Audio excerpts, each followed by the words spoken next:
apa yang menjadi harapan dari masyarakat, ya perubahan yang ingin kami lakukan, ya semoga bisa terwujud, ya. Iya. Ya usia Kabupaten Bandung udah cukup tua, cukup lama, 383 tahun. Wih. Harapan, mimpi, dan cita-cita kita sama, ingin Bandung yang maju, Bandung baru, ya, dan Bandung bagus bisa. Nah, harapan itu Seharusnya masyarakat Kabupaten Bandung lebih bangga dan lebih bisa menjaga wilayahnya. Dan ayo sama-sama ke depan kita buat Kabupaten Bandung menjadi alus pisan. Kita benahi, kita tata kelola, urang meranahan wilayah anu dicintai ku urang sadaya.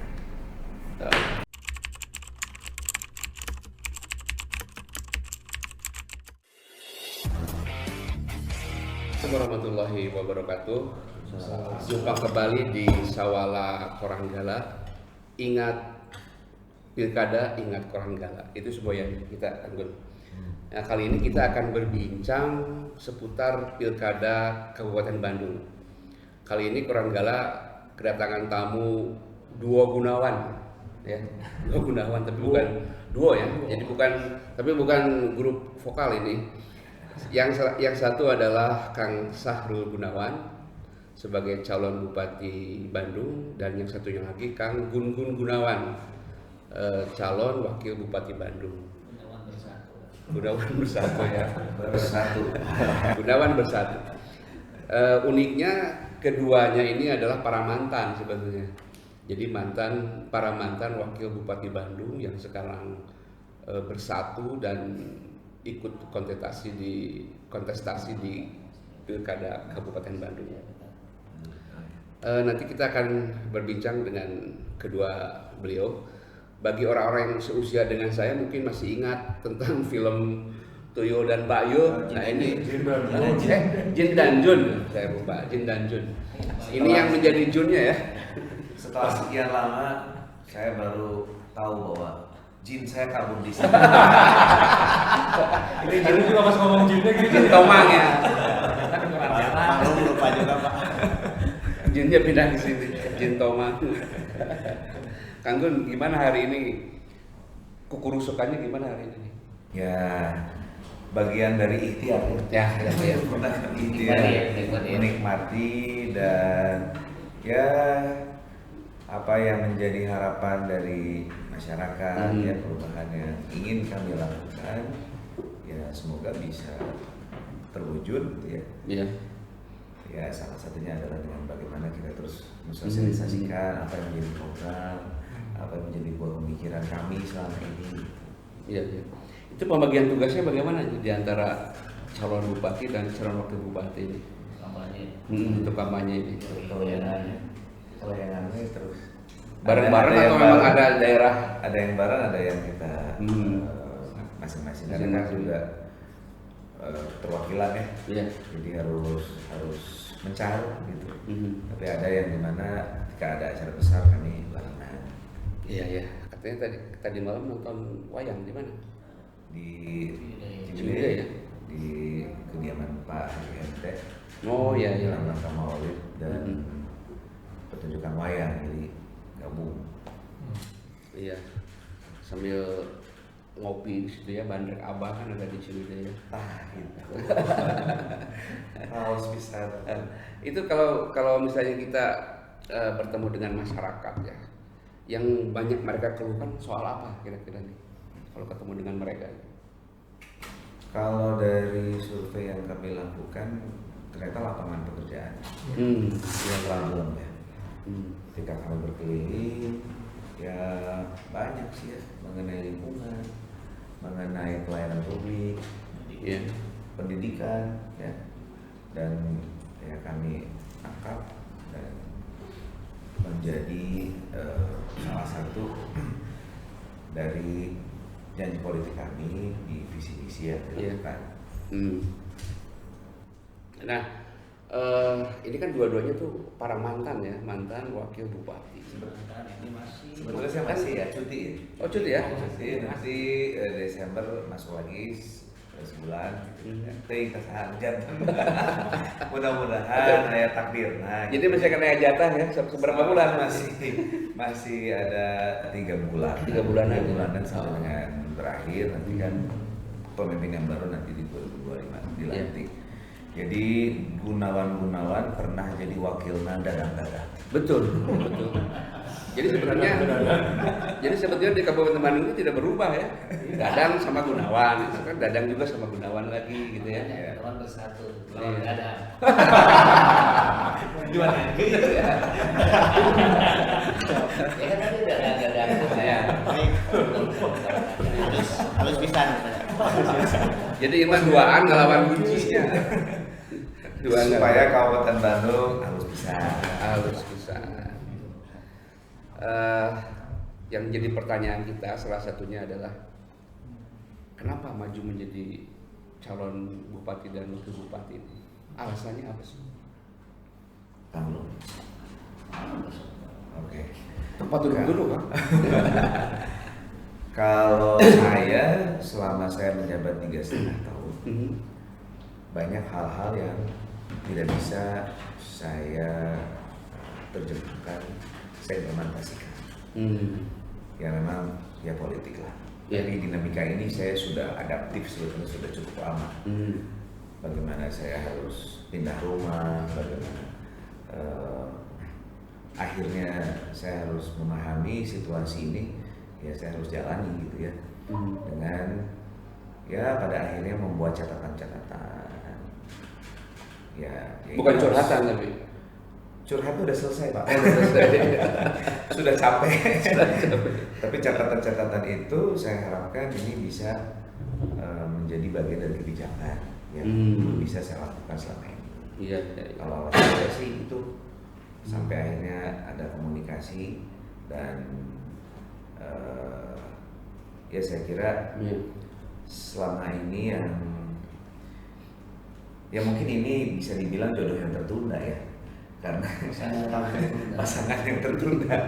Kami sebetulnya ketika 3,5 tahun yang lalu kan, kenapa saya juga ingin ya saya diusung gitu karena saya waktu itu berpasangan dengan beliau. Pada saat last minute deklarasi akhirnya ya dinamika lah ya. Malah akhirnya PKS jadi gabung dengan partai koalisi kami saat itu. Ya akhirnya kita sekarang ada jalan untuk kita bisa bersama. Itu kan panggilan hati kan. Jadi ya selain nawaitunanya dan ibadah, kalau bagi sendiri ini ada hal yang memang PR besar. Ya setiap kepemimpinan itu kan tidak cukup setahun 2 tahun, 4 tahun. Tapi kan dibatasi oleh aturan. Nah, ada gaya-gaya kepemimpinan, ada hal yang memang perlu dilakukan untuk kita hargai. Tapi ada juga mungkin kami berkomitmen untuk bisa ikut ya dalam konsultasi pilkada ini dengan Bandung. Karena pertama ada panggilan hati dan melihat realita yang ada. Dan ya kami harus masuk ya untuk membenahi, gitu, menyambungkan keinginan masyarakat. Dan tadi tanya kenapa kerusukan ya. Ternyata masyarakat ini ya tidak semuanya pragmatis. Ketika kita hadir, ketemu, mendengarkan, cukup itu jadi obat itu. Kita harus siap untuk dikritik, dimarahin atau apalah gitu. Tapi ketika kita mendengarkan dan solusinya tidak saat itu, memang kondisinya belum ini gitu ya, menjabat dan sebagainya, mereka memahami. Tapi dengan datang, ada ketemu ya, betul. Inilah menyampaikan apa yang dia rasakan itu, kita jadi pendengar yang baik itu bagi mereka. Ya. Dan pengalaman saya ketika memang dalam hal bagaimana misalnya hadir pada saat bencana, saya tidak dengan resources yang ada di Pemda, datang sendiri, tidak dengan BPBD dan dinas-dinas yang terkait lainnya karena ya alasan politik. Ya ternyata memang dengan hadirnya kita tuh mereka sudah senang ya. Jadi walaupun saya tidak solutif itu hadir, tapi ada empati, mereka merasakan bahwa oh, ada nih pemimpin kita nih ada di antara kita hadir gitu. Itu buat mereka sudah cukup. Apalagi kalau memang nanti dengan kita hadir dengan resources, dengan apa yang ada, dengan pengelolaan yang baik, tidak nyata apa yang kami lakukan ketika kami berpasangan, meskipun sebetulnya itu benar tuh masyarakat ini gimana ketika survei pertama kali dilakukan malah ternyata kita melebihi gitu ya dari paslon lain. Itu kami juga kaget juga ya, ternyata jabat tangan itu lebih menyentuh ya, lebih bisa merangkul gitu ya, bonding ya, dibanding misalnya KPK dan lain-lain sebagainya ya, dengan luar biasa mobilisasi dan lain sebagainya. Ternyata ya kalah dengan pendekatan, dengan sosialisasi, dengan hadirnya kami gitu di masyarakat. Iya. Jadi itu ada kepercayaan diri bahwa insya Allah bisa gitu. Jadi lebih dari hati ke hati gitu. Iya, betul. Nah, setelah melakukan mungkin ya ada semacam evaluasi atau kalkulasi masalah, kalau kita petakan di Kabupaten Bandung itu ada berapa masalah prioritas sih yang harus ditangani? Bagi kami pertama itu ya dari seluruh ya permasalahan itu adalah mengenai database. Kita harus buat penguatan itu penguatan. Emang belum punya Kabupaten Bandung? Untuk harus update real time dan pemutahiran data itu harus. Karena ini berkaitan dengan kesehatan, pendidikan, bantuan seluruhnya, dan bagaimana penguatan LKD yang ada saat ini sampai dengan unit terkecil di desa ya, puskesmas untuk bantuan sosial misalnya, bagaimana kepemudaan dengan para taruna, ini perlu penguatan ke depannya. Dan otonomi desa saat ini yang berjalan, saya kira perlu ada keleluasaan dan desa memiliki kemampuan untuk bisa mengelola wilayahnya dengan kontrol dan guidance dari kita gitu ya, bukan malah sebaliknya. Adanya intervensi, adanya mohon maaf katakanlah ini sudah menjadi umum setoran dan lain sebagainya, itu cukup mengganggu. Dan saya mendapatkan masukan-masukan di bidang pendidikan. Kita mencoba untuk mengurai permasalahan ini apa nih yang menjadi permasalahan di masyarakat. Tidak lebih dari 30% kemampuan membayar para orang tua siswa. Nah ini tidak bisa dibiarkan. Ini akan berdampak implikasinya terhadap kesejahteraan guru, bagaimana operasional sekolah. Untuk itu betul mengurai juga sih zonasi ya kan ya. Ketika kami coba menghitung gitu, walaupun sebetulnya awalnya saya juga tidak punya data yang lengkap juga ya, sehingga ya awalnya asumsi, estimasi gitu ya, pada akhirnya kami sudah mendapatkan data yang realnya, oh ternyata masuk gitu ya. Ya Bismillah, ini bisa menjadi program yang menarik karena masyarakat menjadi terbantu dengan adanya gratis SPP dari SD sampai SMA, termasuk swasta ya, termasuk MTS, MA. Nah ini mengurai permasalahan. Kemudian juga permasalahan lainnya dalam hal lingkungan, bagaimana kita bisa menanggulangi sampah secara baik dan komprehensif, penata kelolaan birokrasi, bagaimana ekosistem ekonomi juga bisa berjalan dengan mempermudah perizinan ya, dan pengelolaan aset-aset yang ada, BUMD, kemudian juga manajemen ASN, bagaimana meritokrasi ini harus bisa berjalan. Sebetulnya terlambat, tapi tidak ada kata terlambat lah. Iya. Ini kita sudah di era 5.0 dengan monokrasi, tapi kita belum meritokrasi berjalan. Nah ini harus bisa kita buat sistemnya, karena memang segala sesuatu kalau nggak on sistem kan jadinya bisa kacau. ya agedruk oke di lapangan, dan ini tidak bisa dibiarkan. Maka itu visi misi yang ada dalam menawan ini agak dirasakan ada W-nya ya kan. Karena wibawa, kami ingin memasukkan wibawa. Bagaimana pemerintah daerah ini harus membalikan wibawanya, marwahnya di mata masyarakat. Jadi maju, edukatif, nyaman, kemudian agamis, wibawa, adil dan nyata. Berat kayaknya. Tapi kudunya. Yang terkait dengan konsep di data ya. Jika setiap perencanaan perusahaan kebijakan pembangunan 5 tahun itu kan data nasional. Berarti kadang kan ini ada sumbernya itu, apakah dari BPS, statistik, atau dari Dinsos kalau masuk atau dari yang lainnya gitu, itu banyak. Sekarang tuh tiap dinas tuh punya data itu. Kata dinas misalkan industri gitu ya, kan yang kamu terpapar kopi dan dampak gitu kan, akhirnya pengangguran di sektor ini. Kata dinas ini ada dampak ini ya, gitu. Nah akhirnya memang tidak bisa disalahkan ketika data itu tidak kita miliki, ya kebijakannya pun tidak tepat sasaran dan tidak guna. Maksud dari Pak Bupati itu bagaimana kita bisa si database itu mengintegrasi permasalahan juga itu tepat ketika mengungkapkannya. Kan masalah dalam apa pertanyaan gitu ya. Nah itu kan datanya itu tidak hanya permasalahan tapi sampai ke SDM dan yang lainnya.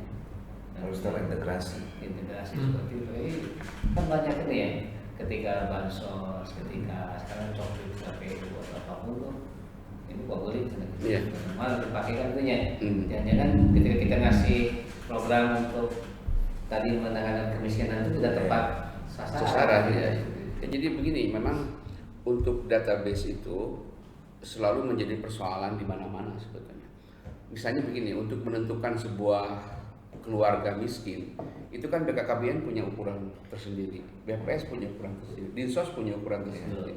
Jadi ada misalnya klaim bahwa misalnya di Kabupaten Bandung itu ada 10 orang yang miskin misalnya. Kemudian misalnya pemerintah menyangkal itu karena di data mereka berbeda. Dan memang dari pusat, provinsi kita berbeda. Tapi itu jangan menjadikan alasan.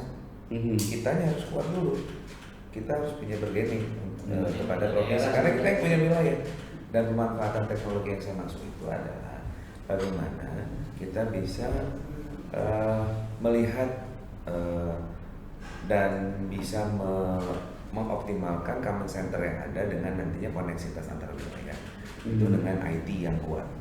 Dan itu harus real time.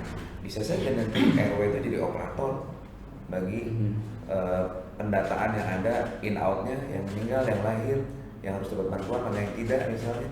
Nah itu yang memang perlu ada keseriusan dalam penanganan mengenai data ini, sehingga bisa sedikit bisa mengurai permasalahan. Karena kita kalau bicara masalah kesehatan, bagaimana masyarakat miskin yang bisa tercover BPJS gratis plus iuran per bulannya, kalau database-nya tidak kuat gitu misalnya.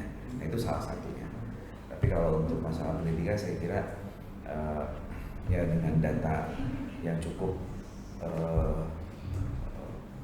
banyak ya yang perlu dibantu, karena memang sumber daya manusia ini kualitasnya juga harus dijaga ya. Ini juga berpengaruh terhadap IPM. Harapan lama sekolah ini juga harus meningkat gitu ya. Kata-kata sekarang berapa? Kita baru SMP kelas 3 ya. Ya, mungkin logika itu SMA kelas 1 udah putus. Ya, jadi juga banyak di lapangan itu, misalnya di wilayah Raja Bali yang tidak bisa melanjutkan ke SMA itu dengan alasan untuk bantu orang tuanya, dipaksa untuk bekerja di kebun. Nah ini yang dengan adanya program ini saya kira bisa membantu lah orang tuanya. Putus sekolah plus nikah muda biasanya gitu ya. Iya, yang mana itu bukan tidak mau menyekolahkan anaknya itu, tapi yang pertama kalau sekolahnya itu jauh, Tidak punya alat transportasi bisa mahal. dijemput gitu ya. Iya. Nah kalau misalkan ongkos tiap hari kan lumayan, Iya. kondisi ekonomi juga kan, saya juga saya nyawa dulu jadi bapak gitu gitu. Iya. Nah, mungkin kedepannya salah satu yang memang punya transportasi itu tidak semua ya, cuma inilah kasuistik lokal. Nah, jadi kalau jadi pemikiran ya angkot-angkot yang mau punah itu jadi di angkutan sekolah untuk jalur itu. Iya. Pemikiran dengan Ada subsidi dari pemerintah. kita supaya tidak ada alasan lagi tidak menyekolahkan. Iya. Kita kan wajib belajar tapi kita apalin bukan duit. Gitu. Iya, betul. Di jalan ke Lebet teh naik ojek bisa 30.000. Betul. Bolak-balik. Kalau sekolah mending di kebun aja bapak. Kalau dibangun sekolah baru kan gitu. Iya. Itu saya pikir dia nanti gitu kalau di pelosok lokernya gitu makanya karena itu transportasi itu salah satu. Iya. Nah kan tadi soal koneksitas ini menarik juga ya. Dalam konteks ini mengulangi obrolan saya waktu itu dengan Kang Gun ya di seminar aglomerasi itu. Jadi kan Kabupaten Bandung menjadi bagian dari konsep Bandung Raya. Di situ kan di Bandung Raya itu ada kemacetan, ada banjir, ada sampah, ada lapangan kerja, dan itu tidak mungkin dilakukan sendirian oleh Kabupaten Bandung atau oleh daerah masing-masing ya untuk menyelesaikannya. Tentu itu memerlukan sebuah kebersamaan untuk menyelesaikan bersama-sama masalah itu. Tetapi yang jadi kenyataan hari ini itu susah sekali menyatukan para kepala daerah untuk berbicara bersama soal itu, ya kan? Walaupun di Jabar sudah menjembatani misalnya dengan membuat badan pengelola cekungan Bandung, itu juga nggak jalan, sudah bertahun-tahun kan. Malah ada calon lain, calon sebelah kemarin di Kabupaten Bandung mengusulkan bahwa bubarkan saja itu badan pengelola cekungan Bandung itu karena nggak ada gunanya gitu kira-kira. Nah ini bagaimana Kang mengatasi ini, karena saya pikir ke depan ketika penduduk makin banyak, aktivitas juga makin volumenya makin tinggi, pasti persoalan makin kompleks ya, makin banyak, dan itu tidak bisa diatasi sendirian. Ya. Perlu ada komunikasi yang efektif terkait dengan itu. Tapi saya kira penguatan di dalam di internal, saya kira ini juga banyak PR. Yeah. Bagaimana pembangunan kolam retensi oleh pusat ini harus diiringi dengan bagaimana kita memperbaiki drainase untuk mengairi air ke danau tersebut misalnya. Kemudian kita di wilayah Anjena ya, Sayati, Koko itu banjir akhirnya saya salah ke mah kota, mah kabupaten. Nah itu kan juga cukup mengganggu ya. Ya bagaimana kita bisa mengusulkan kepada pemerintah pusat untuk membuat kolam retensi di wilayah irigasi untuk bisa mengatasi banjir, dan kita perbaiki drainase yang ada untuk itu. Setidaknya kita bisa memperbaiki itu di kita ya, termasuk hal-hal lain. Ya bagaimana kita bisa melakukan komunikasi yang baik dengan pemerintah daerah di sekitar kita, ya saya kira tidak mungkin ya untuk kita bisa melakukan komunikasi yang baik. Kadang-kadang ada ini kan, ada semacam ego sektoral lah gitu ya. Masing-masing daerah merasa bahwa mungkin merasa punya kewenangan di daerahnya masing-masing, atau misalnya lebih senior gitu ya, bisa jadi seperti itu, sehingga dibikin sebuah forum apapun susah juga untuk bertemu. Tapi padahal kalimatnya itu sangat gampang dikatakan, misalnya kita duduk bersama atau kita duduk satu meja, tapi pas ke rumah hese kan. Jadi kita pernah mengusulkan bahwa ya cuma ada 3 hal. Yang pertama itu penguatan yang tadi kebijakan badan pengelola cekungan Bandung itu harus diperkuat. Ya sampai asal tunjuk ininya orangnya lah. Tapi dia harus punya ini gitu kan. Sekarang asal tunjuk nggak kan kira-kira? Ya alam gitu.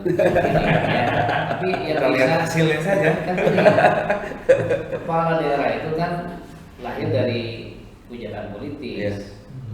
Itu beda. Kalau misalkan orangnya beda ya beda gitu. Masing-masing punya keinginan kan. Nah, itu yang diatur lah itu nama itu. Tapi Iya. yang kedua si badan pengelola struggle itu bisa menjadi menguatkan kepercayaan Iya. kepala daerah di Bandung Raya ini misalnya untuk Mm-mm. mengakses misalnya tadi kebijakan pusat atau provinsi yang supportnya sampai gini ketika merencanakan konsep Bandung Raya anggaran tetap kayak di daerah kan itu ribut gitu kan Urunan kan. benar gitu.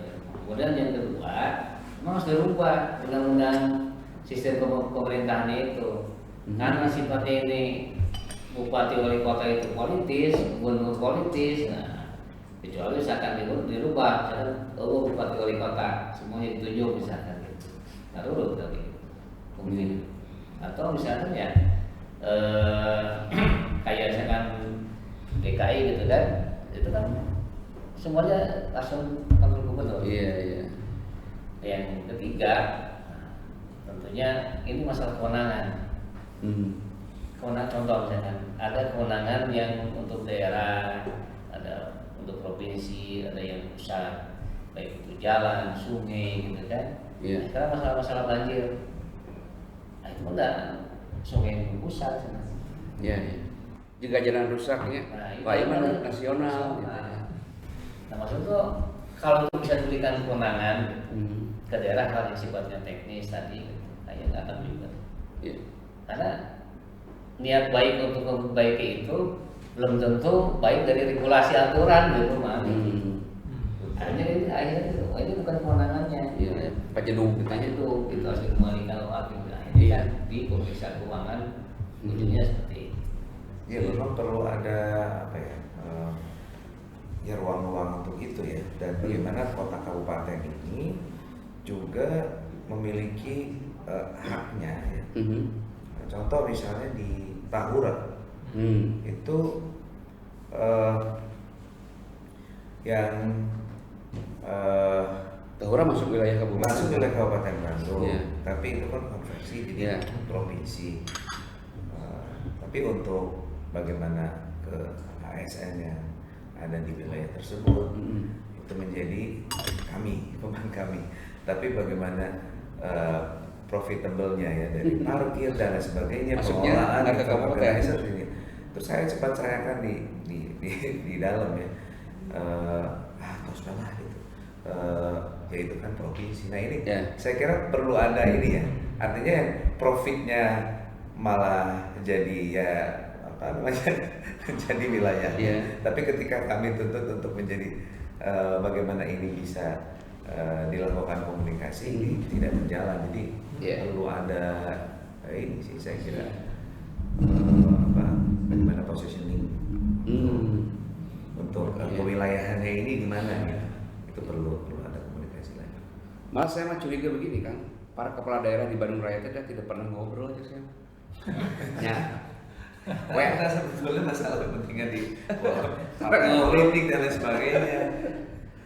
Kayak orang ribut mah keluar PKS. Iya kepala daerah. Hanya kepala daerah. Iya ya. Gimana kepala daerah? Nah, maksudnya kita di internal. Ya kan internal, eksternal. Atau Ya, memang- pada bikin jadi memang gini ya, segala sesuatu kalau terlalu politis juga akhirnya Ya, memang. yang menjadi layanan publik jadi terganggu gitu. Betul.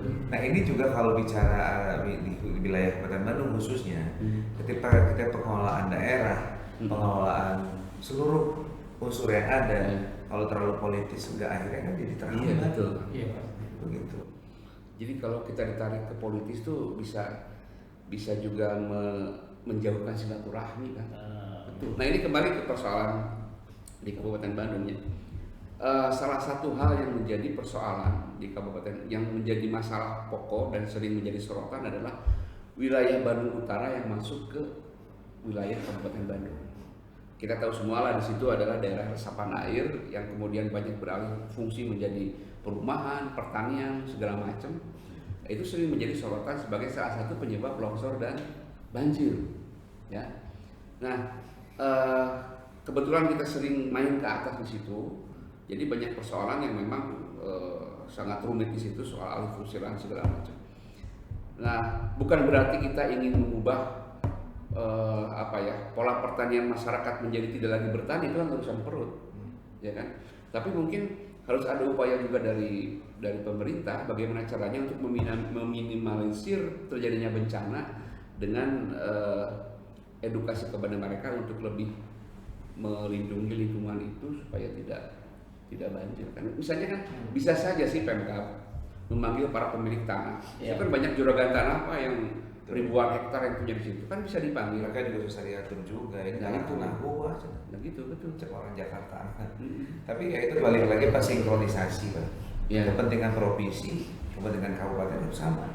Jangan sampai kami membuat satu tindakan tapi berbeda.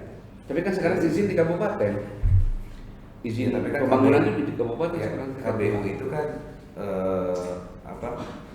juga bagaimana kita bisa bersama-sama ya, dalam wilayah itu membangun, dan ini tidak lepas dari intervensi dari di luar kami dan kalau saya amati sejauh ini.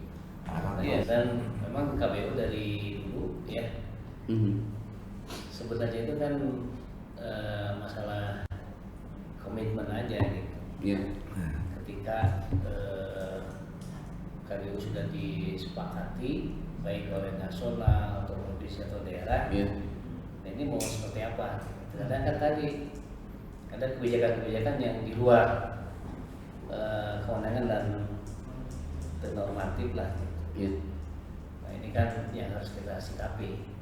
Tapi pada dasarnya itu kita memandang bahwa KBU itu kawasan yang memang harus diselamatkan karena misalnya banyak orang berkepentingan. Nah bagi kita khususnya warga di Kabupaten Bandung yang ada di sana itu ya dulu pernah tinggal di sana, kemudian juga menggenerasi di sana, gitu kan. Nah itu harus saling menjaga gitu, saling berbagi peran sebenarnya. Nah, cuman komitmen ini yang tidak ada. Nah, pemerintah itu harus ada itu contoh misalkan, oke lah kalau ada konservasi gitu, atau ketat tata ruang. Nah, ini yang mana nih? Berapa persen yang harus diselamatkan atau yang mau dialih fungsi lahan, tapi dengan catatan misalkan gitu kan, ini harus benar-benar jelas. Nah, cuman masalah itu komitmen ketika bagi peran ini. Nah kita selalu menyalahkan tuh ya petani penggarap dan sebagainya itu, cuma tidak. Gitu. Nah mereka itu di sana udah lama dan ya seperti itu ininya gitu. Nah sehingga kalau misalkan ketika muaranya permasalahan itu jadi banjir, kemudian rawan dan sebagainya, berarti kan di hulu itu sudah keprediksi apa yang terjadi. Betul. Nah upaya-upaya konservasi. Nah di sini sebenarnya pemerintah kurang membuka kemitraan itu, partisipasi itu. Nah, itu hal yang mahal. Seolah itu jadi anggaran yang besar, padahal banyak NGO tadi atau orang-orang baik yang dalam satu komuniti itu punya ke arah sana. Gitu. Apakah itu ada supporting sistemnya, logistiknya atau apapun dan sebagainya. Gitu. Kita hanya membuka itu aja sebenarnya. Gitu. Kalau yang sekarang sudah ada di sana. Ya sebagai bukan pertaubatan lah gitu. Jadi gimana untuk menjaga kelangsungan ininya gitu, dia bertanggung jawab untuk masalah konservasi dan mengembalikannya lagi gitu, tanpa harus merubah yang sudah ada misalkan.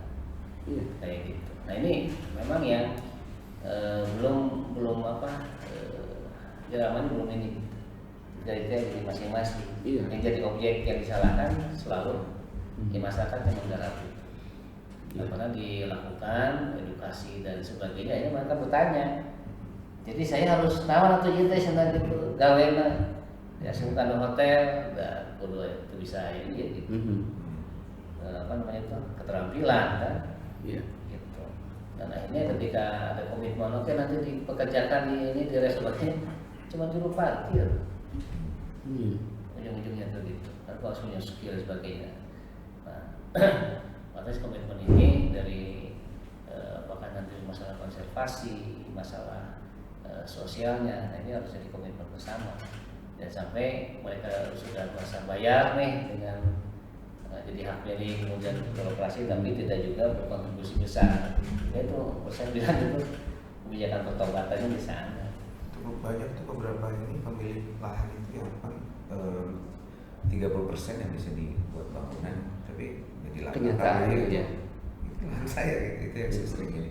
Kemudian juga tadi kalau bicara kebencanaan, tidak hanya banjir, ada gejala alam dengan seringnya puting beliung ada di sini. Iya. Nah ini kan juga harus menjadi perhatian bersama. Kalau kita bicara KBUP. Iya ya.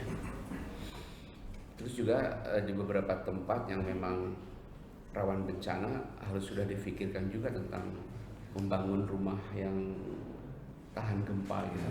Dulu pernah diwacanakan tapi nggak tahu ya sampai hari ini kita belum pernah melihat contoh yang konkret di mana sih di sini di Bandung Raya misalnya rumah yang tahan gempa gitu.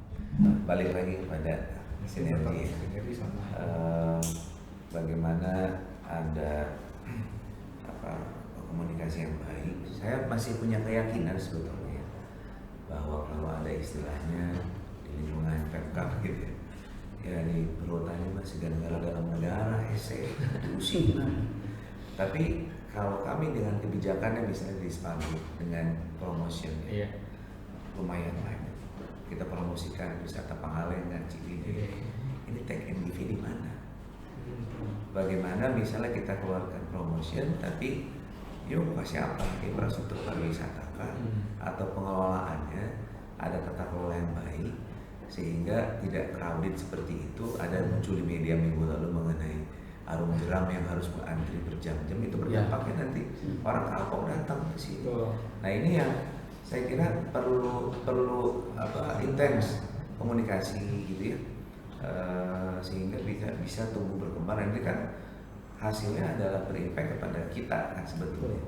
Ada para pelaku wisata, jasa pariwisata itu adalah warga kami di situ. Ya pengelolaan lahan yang beberapa masyarakat melaporkan bahwa alih fungsinya tidak melibatkan mereka gitu ya, yang sebelumnya dilibatkan dalam pengelolaan oleh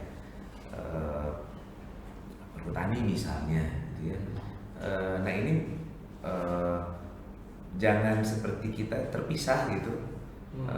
Perlu ada sinergi yang baik, ekosistem yang baik di pengelolaan pariwisata, dan bagaimana kita membangun trust ya publik, investor baik lokal maupun luar, untuk mereka merasa nyaman berinvestasi di kita.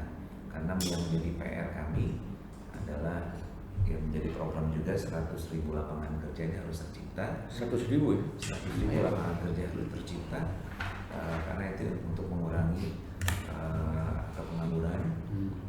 Ya meskipun nanti ke depan ekonomi akan seperti apa ya, kita harus optimis ya. Dan daerah pengembangan ekonomi baru ya, di KCIC ini juga masih cukup terbuka ya. Nantinya di Cigatas dengan daerah-daerah yang terlewati, saya kira juga Pamojong akan jadi wisata ya, destinasi wisata favorit nantinya. Ini kan juga perlu diolah, dan ya itulah peran pemerintah ini sebagai operator. Jadi kita kembalikan kepada apa yang selama ini kita gaung-gaungkan dengan prinsip pentahelix. Jadi kita ingin agar tidak hanya menjadi lip service saja Pak. Bagaimana akademisi ketika kemarin kami dengan beberapa universitas, salah satunya TLU yang ada di Kabupaten Bandung, yang pernah dengan beberapa desa di sekitar dari Bojong Soang itu malah jadi kompetitor bagi aparatur kita gitu ya. Padahal sebetulnya itu adalah CSA, malah jadi ribut, malah jadi ada saling mencurigai mengenai pengelolaan anggarannya. Jadi kita terlalu sempit gitu melihat dari sisi itu, padahal ada orang yang mau menolong kita gitu. Nah ini peran kita Pemkab bagaimana di wilayah ini jangan sampai jadi seperti itu. Saya sempat bicara banyak dengan pimpinannya, termasuk bagaimana UMKM, bagaimana marketplace, bagaimana nantinya daerah-daerah blind spot ini bisa dibantu dengan pemanfaatan teknologi itu. Saya kira sangat terbuka gitu ya, dan dan ini akan sangat terbantu sebetulnya kita ya melalui akademisi ya. Bisnisnya kita harus punya mapping yang jelas, harus punya grand design, kita harus tahu betul semua potensi yang ada, sehingga ibaratnya kita di restoran gitu ya, kan ada menunya, pada tuang naon, pada leer naon. Nah ini kan nggak ada, jadi kalau masih sporadis seperti ini, bagaimana kita bisa menata, kelola dengan baik, dan proses perizinan ya kita bantu, kita subsidi kalau perlu yang namanya UMKM, datanya UMKM yang ada di Soreang, di Cikancung, di wilayah timur ini juga masih belum tertata dengan baik. Kita perlu berikan fasilitas etalase gitu ya. Misalnya kita manfaatkan lahan yang masih kosong banyak di Soreang itu, mungkin juga kalau sudah beralih lahan menjadi lahan pihak ketiga, kita kerjasamakan gitu ya, dan bisa menjadi stopover dari wisatawan yang mau datang ke Pangalengan, ke Ciwidey kan lewat Soreang. Jadi bagaimana Soreang ini harus bisa menjadi tempat yang ya di ibu kota kabupaten yang representatif gitu, sehingga bisa menarik market para pedagang kerudung, gamis yang lain. Kalau di Jakarta itu kan ada istilahnya pasar Senen Kemis gitu ya, pasar Tasik, padahal seorang orang Kabupaten Bandung. Jadi kita harus berikan dan saat ini dengan digitalisasi dan marketplace-nya mereka dengan beberapa pihak-pihak lain, itu contoh misal seperti di Marga Asih yang pengusaha kaos kaki itu semuanya, mereka ternyata marketplace-nya itu nitip ke pihak yang ternyata adanya di Bekasi gitu. Nah ini kan sebetulnya kalau bicara IT, bicara sekarang model marketnya yang bukan offline lagi, ini kan menjadi profit bagi si wilayahnya. Nah ini yang perlu pendataan dan kita yang harusnya bisa lebih memiliki peran. Jangan sampai kita terlalu terlalu membiarkan ya, bagaimana uang ini keluar, dan saya kira perubahan mindset ini harus terus juga. Pride ini kita orang kabupaten, bahwa kabupaten ini harus punya kebanggaan. Kabupaten yang dulunya ya kabupaten teh daya lembur, ya jangan dibiarkan. Kita harus mengoptimalisasikan aset yang ada, dan itu menjadi peningkatan PAD, dan memang siapapun pemimpinnya nanti harus fokus dalam peningkatan PAD. Jangan misalnya rebutan kue yang ada. Kita tidak bisa menarik potensi-potensi yang ada. Memanfaatkan aset seperti misalnya bagaimana Jalan Harupat itu bisa menjadi miniatur GBK gitu. Menarik para masyarakat untuk datang ke kita, menjadi sesuatu yang indah, yang menawan. Ada perubahan kultur lari sore malam, UMKM hidup di situ. Bagaimana pemanfaatan asrama itu jadi SKO gitu misalnya, sayang gitu. Dan perlu ada swasta juga di sini karena cukup besar pengelolaan pemeliharaan jalak ini ya. Belum lagi nanti kita harus manajemen jalak dari sisi bagaimana konser ini bisa harus berjalan dengan baik gitu misalnya ya, selain olahraga. Ini kan bisa meningkatkan PAD dan juga berdampak terhadap ekonomi masyarakat. Seperti kemarin misalnya ada konser Sheila on Seven, bagaimana macet ini kan harus diperbaiki gitu. Jangan kita biarkan gitu ya, dengan manajemen yang baik. Saya kira dari sisi ekonomi itu A, B, C, community itu saya kira komunitas ini kan hanya perlu legitimasi dari pemerintah. Perlu adanya komunikasi yang baik, lagi-lagi komunikasi kan. Ya memang harus realnya seperti apa, bisa dari kaitannya dengan dinas-dinas terkait gitu ya. Bisa saja misalnya per triwulan itu diadakan secara sehat kaitan dengan program, dengan kegiatan, sehingga mereka bisa berkomunikasi, bisa menanyakan kebijakan pemerintah yang ada misalnya, sehingga sampai gitu. Karena komunitas itu ya, saya juga pernah di IO juga, mereka yang butuh legitimasi paling dari sponsor sendiri sebetulnya. Malah sebetulnya pemberdayaan BUMDes yang dia punya payung hukum kuat untuk bisa bekerjasama dengan siapapun. Saya kalau melihat di kota ini ada misalnya ada sponsor, ada label, itu juga bisa sebetulnya. Sehingga bisa meningkatkan sumber-sumber ya bagi desa gitu. Yang berikutnya ABCG ya, government ya sebagai operator. Ternyata media ini kan juga harus menjadi partnership kita dan menjadi ya pengawas kita juga. Jangan anti kritik juga ya. Ya saya kira memang harus berjalan dengan baik. Saat ini sangat berjalan tidak sempurna dari ABCGM yang ada. Nah ini kan harus dievaluasi. Saya kira itu yang baik harus dibuat lebih baik lagi ke depan. Ya banyak juga kalau kita diskusi itu mengenai tata kelola pemerintahan itu ya, dengan pengalaman beliau juga ya sebagai wakil, sebagai anggota dewan, dari bagaimana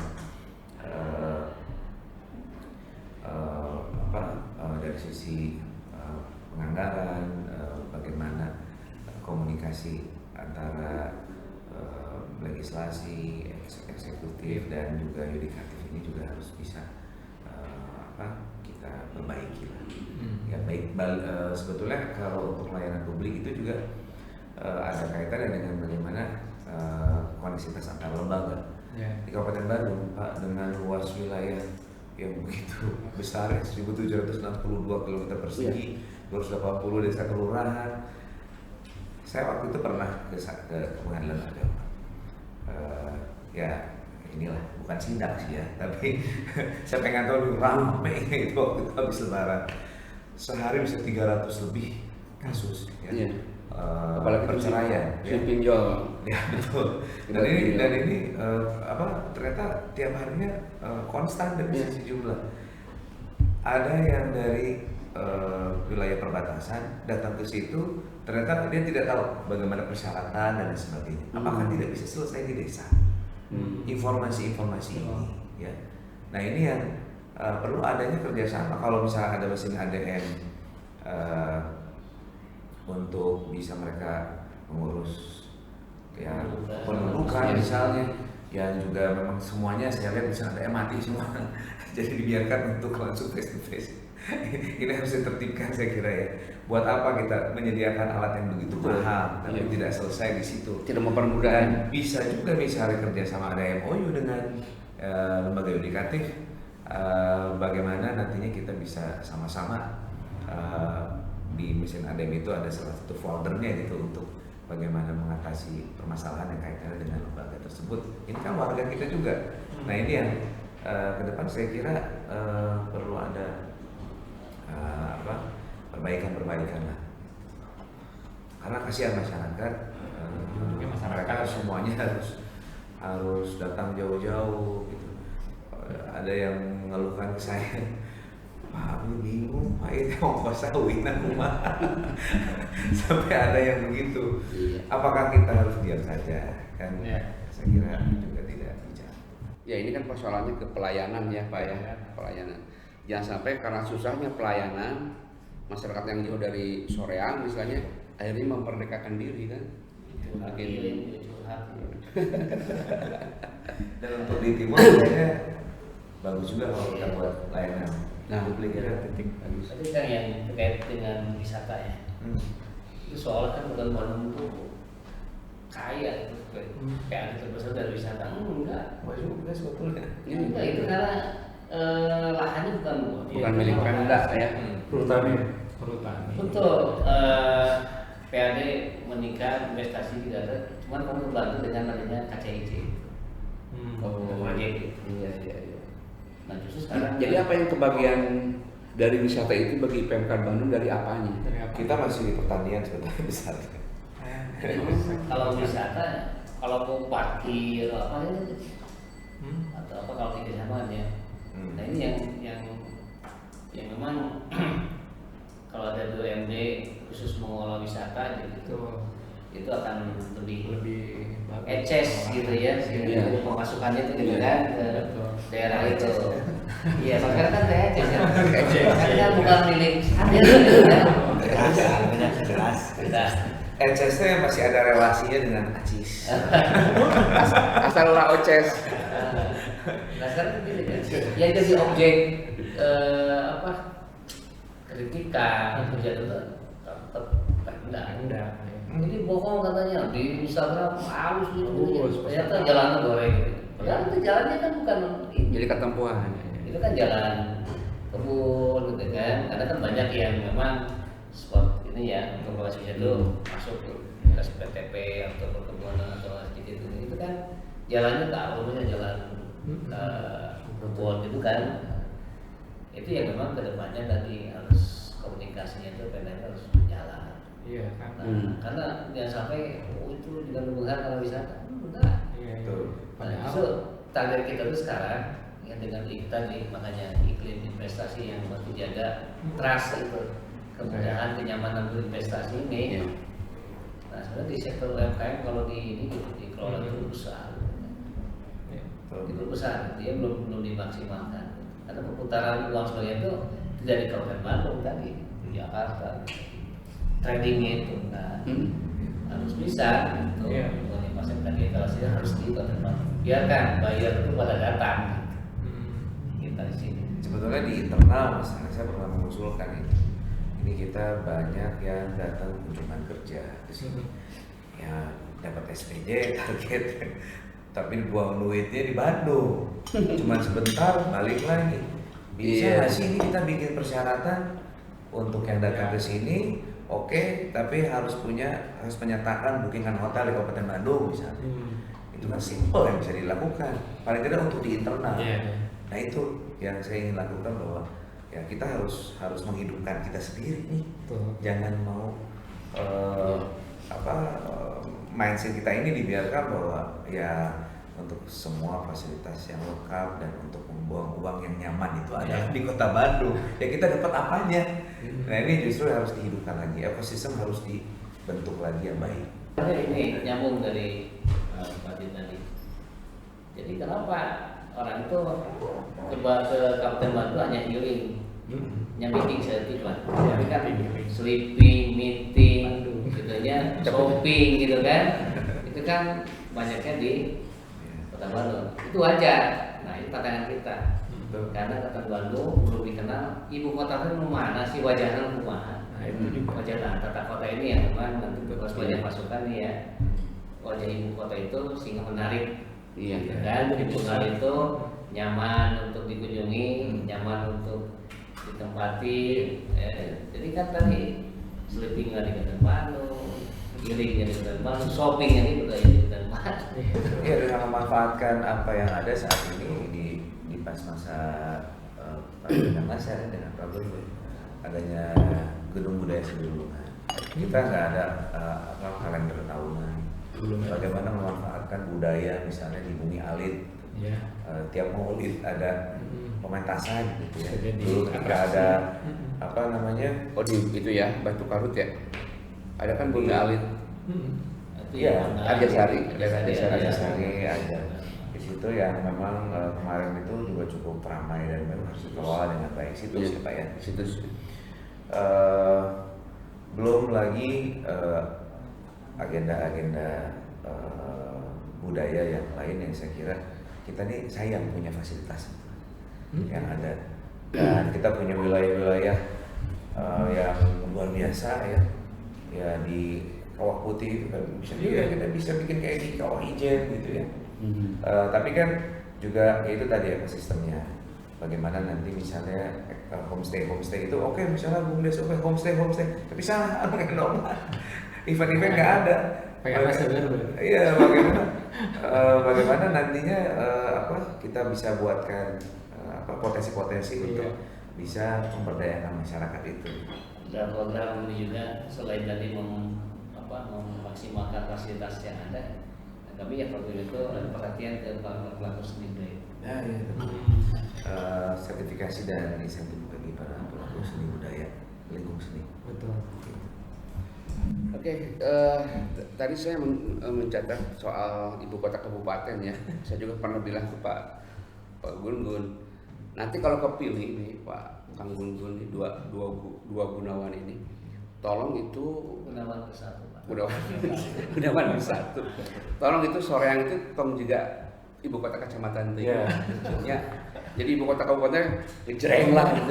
Ini tuh Keluar ibu kota tolnya, kabupaten ya. loh gitu loh. Itu Enak. dia Pak. Itu Enak kan dia. juga masuk aduh ibu kota kecamatan dia wajah tiba heula gitu ya.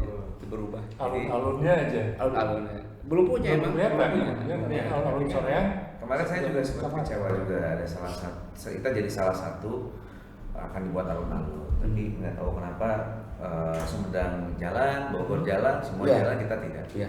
Jadi waktu itu juga Pak Gubernur sempat kecewa juga. Nah ini yang saya kira perlu. Kita mah penolakannya zaman PR Pak sebetulnya. Betul. Oh, iya. Dan masyarakat di Kabupaten Bandung ini kan ada di pegunungan, ya. Iya. Mereka juga, tapi mereka sudah ya handphone di tangan semua. Betul. Bagaimana mengedukasi apapun itu, baik lingkungan, sampah ya, Betul. itu sangat mudah. Bagaimana Videotron itu tidak hanya sekedar wajah kepala daerah dan istrinya gitu ya, tapi bagaimana mengolah sampah biopori gitu ya. Bagaimana setiap OPD itu ada video-video edukasi, Ya. karena sangat mudah sekarang dengan pemanfaatan teknologi itu Saling sudah kuota. sampai di mereka gitu. Jadi Betul. ini belum termanfaatkan betul Ya. Pak. Ya. Jadi saya kira nanti ke depan ya kami harus perbaiki itu, harus bisa. Oke, Mas. Bagaimana kita secara preventif ya, kalau kita bicara mengenai mitigasi bencana misalnya, kita menganggap bahwa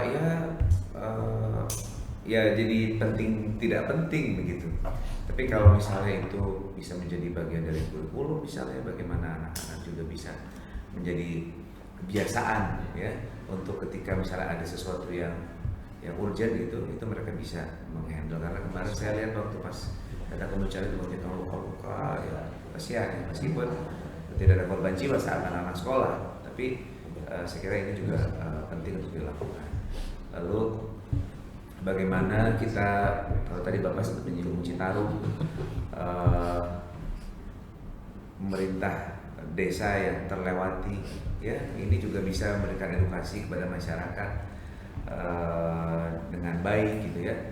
Dan kalau kita melihat di tahun 2008 kalau tidak salah mengenai eko pesantren, dan kita di sini hampir setiap sudut pondok pesantren, edukasi bisa melalui, saya kira efektif sekali ya, dengan para ustadz bisa menanamkan nilai-nilai gitu ya. Saya kira ini juga bisa, tapi harus simultan juga dengan program dari pemerintah desa setempat. Kemudian ada ego ya, lagi-lagi ego Pak. Misalnya atau TNI ada anggaran gitu gede dirinya gitu, misalnya kayak gitu. Nah, tapi bagaimana TNI ini juga menganggap bahwa peran serta dari desa ya, para RT RW ini harus maksimal. Memang perlu ada ya sinergi yang lebih baik lah ke depannya. Gitu, Pak. Ini jadi catatan lah Pak. Kita tadi banyak sekali hal-hal yang masukan ya, terhadap kami. Ada tambahan di Pak Wabu? Iya. Jadi faktanya gitu, ketika memang di pemerintahan itu tidak lepas dari kewenangan gitu. Itu regulasinya.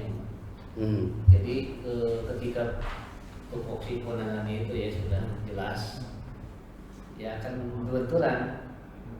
Ya nanti ujung-ujungnya itu ya, baik itu anggaran, teknis pelaporan dan pertanggungjawaban, itu bahasa pemerintahan. Ketika itu masalah tadi proses kewenangan. Nah, sehingga ketika waktu 5 tahun kemarin mendampingi Kang Dedang Nasir gitu, itulah yang terjadi. Jadi ketika ada kewenangan di pusat contoh banjir, oleh waktu itu, tetap yang jadi babak belur itu pemerintah daerah tadi, karena dia ada di sana. Padahal itu kewenangan dari Kementerian Pusat ya, untuk pendidikan teknis itu. Nah sempat waktu itu ada uji penilaian. Nah Tan Bandung waktu itu Kang Dedang Nasir itu lah sama wakil diwakili aja di sana tuh tim penilai. Nah, ketika harus disandingkan dengan kota Surabaya dan sebagainya itu jurinya itu kan ada dari DPR RI, ada dari KLHK dan beberapa dirjen ini yang langsung oleh Wapres. ini tolong jangan dibandingkan antara kota dan kabupaten. Kalau itu kota-kota dan kabupaten. Terus permasalahannya apa? Itu Sungai Bengawan Solo, Sungai Berantas, Sungai Citarum kan beda permasalahannya ini. Nah, saya sampaikan di sini, ini betul Citarum itu ada di Kota Bandung, tapi faktanya ini kewenangan itu di pusat. Dan untuk merekayasa teknis, merekayasa sosial itu kan anggaran cukup besar bagi edukasi gitu ya, hilirnya itu. Dan itu tidak bisa oleh daerah, apalagi dengan penertiban pabrik-pabrik yang limbahnya itu masuk gitu kan. Itu kan akhirnya kalau sama Satpol PP itu tidak hidup deh ya. Nah, ya ini udah berapa kan gitu kan, ada backing dan sebagainya. Akhirnya usulnya itu harus jenderal harus turun, gitu, supaya nanti bisa menertibkan semuanya itu. Nah, makanya ada ganti dan sebagainya. Kalau itu saya sampaikan, tolong sampaikan ke Polres, kami tidak ingin ada trofi, piala, udahlah nama. Ini jantung pertanyaan nih. Ada SKB beberapa menteri, terutama Menteri Keuangan, Menteri Dalam Negeri, Menteri KLHK, terus Menteri ini Pendidikan. Nah, tadi masalah lingkungan harus masuk, anggarannya jelas. Kemudian pola komunikasi lintas pemerintah juga di Mendagri. Kemudian ketika KLHK jelas gitu ya, lingkungan. Tapi ini yang pendidikan masuk di kurikulum. Saya cuma mendipan itu. Sudah ada pikiran akan dipanggil dan sebagainya. Akhirnya ada undang. Kata Bandung harus kesiap. Ada pernyataan dari Wapres. Ternyata di sana langsung selain ada Adipura dan sebagainya gitu. Nah, ada penandatanganan itu MOU Bapak Menteri. Kalau begitu akan jalan kita itu masing-masing. Satgas Citarum itu kan sampai 2025. Nanti berikutnya ya Satgasnya adalah kita semua, makanya harus ada. Nggak kerasa ya, setahun dulunya. Setahun Ini yang menarik tadi terkait dengan informasi gitu. Memang ini kita yang rasakan itu memang belum merangkul semua ini untuk kemitraan atau untuk mengajak orang yang memang di sana ininya gitu. Sehingga seolah ya komunitas sendiri dengan dinas itu ibarat putar ke pasir ngarang risiko. Iya. Padahal kalau dibuka gitu partisipasi kemitraan dan yang lainnya banyak ingin bantu kayak tadi gitu. Saya ingin bantu nih, tapi kumaha nanti gitu diberikan ruang gitu. Nah, saya yakin ke depan kalau ya kita berikan ini ya, mungkin hal itu selain dari sistem itu kepastian informasi. Iya. Ini jadi catatan Pak mengenai kepastian. Keecesan. Kan dalam hubungan juga kalau nggak ada kepastian nggak enak. Jentre ya, dulu jentre. Istilahnya matang digantung. Nah, pengalaman pribadi Pak. Curhat. Kang, ini sebelum kita akhiri obrolan ini saya minta Pak calon bupati ini mengatakan sesuatu kepada masyarakat Kabupaten Bandung. Mangga. Baik. Kabupaten Bandung memiliki sumber daya alam, sumber daya manusia yang luar biasa. Dan saat ini sudah 4 tahun saya menjadi warga Kabupaten Bandung. Saya merasa bahwa seharusnya masyarakat Kabupaten Bandung lebih bangga dan lebih bisa menjaga wilayahnya. Dan ayo sama-sama ke depan kita buat Kabupaten Bandung menjadi alus pisan. Kita benahi, kita tata kelola urang meranahan wilayah anu dicintai ku urang sadaya. Oke, itulah perbincangan kita dengan Gunawan Bersatu. Ya. Tadi kamu Gunawan tak aja. Oh ya tak aja. Bade. Closing statement. Silakan. Saya izin Kabupaten. Iya. Ya. Untuk wargi-wargi Bandung, ya usia Kabupaten Bandung udah cukup tua, cukup lama, 383 tahun. Harapan, mimpi, dan cita-cita kita sama, ingin Bandung yang maju, Bandung baru, dan Bandung bagus bisa. Nah, harapan itu akan bisa terrealisasi. Ya, saya akan pada kami nanti di tanggal 27 November.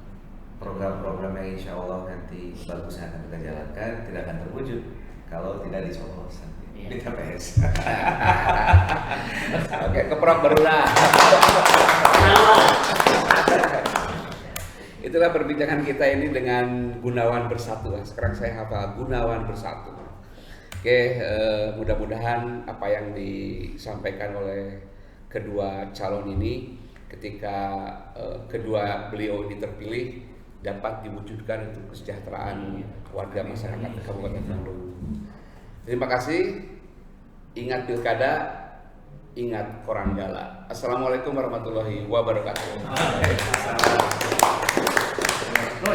Ya, teman. Eta.